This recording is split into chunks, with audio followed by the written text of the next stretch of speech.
Plastic packaging is something everyone is familiar with. Pretty good stuff. It makes sure your products won't rot in the store or your fridge. It's very light, which means transport is easy and efficient. And it prevents all kinds of nasty stuff getting into your soft drink or bubbles from escaping it.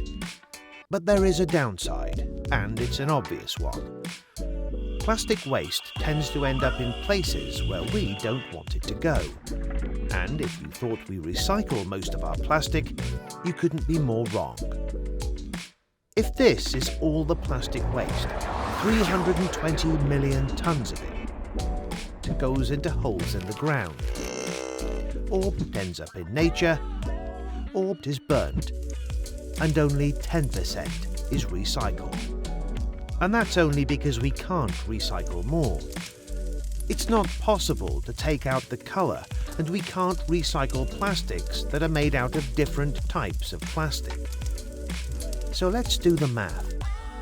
That means that out of the 320 million tonnes that are produced every year, 288 million either goes into a hole in the ground, ends up in nature, or is being burnt.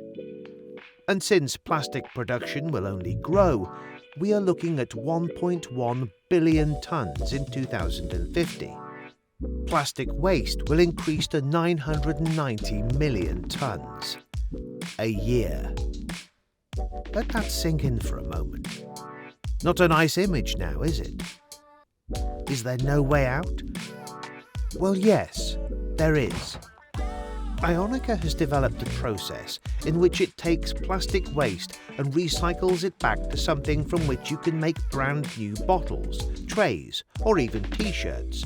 This process accounts for 75% less CO2 emissions compared to oil-based plastic. And not just once, but again and again and again.